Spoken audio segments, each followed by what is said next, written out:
Hi guys! At ito po ang isa pang masarap na ulam, kalderetang gizzard.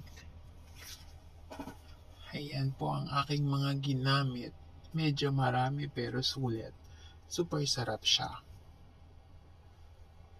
Ayan, umpisahan na natin. Mag-isa tayo ng luya, bawang, sibuyas, and kamatis.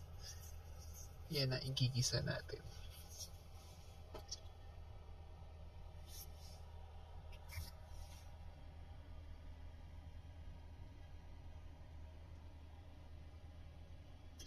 Isunod na natin ang bawang, sibuyas,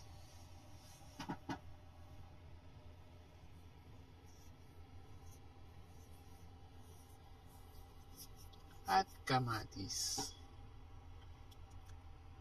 Lagyan natin konting tubig para hindi masunog. Ito ay spices. 1 tablespoon of tomato paste and chicken powder and black pepper. Tapos ilugudlog na natin ang gizzard. Yung gizzard po, inugasan kong mabuti yan at hinati or kinat ko sa gitna para hindi siya malaki pag naluto.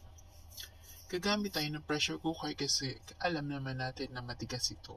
So para padiliin natin ang pagluluto, gagamitan natin siya ng pressure cooker. So inilipat ko na siya sa pressure cooker and niluto for 10 minutes na umiikot ang pressure pin.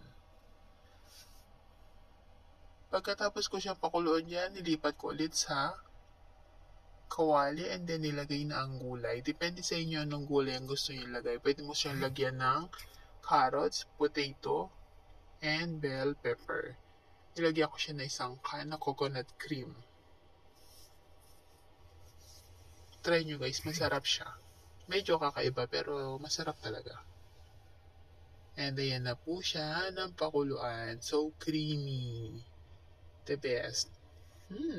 Yummy. First time ko pong ginawa yan.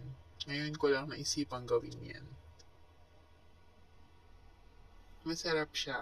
Ayan na siya. Thank you so much for watching. Bye!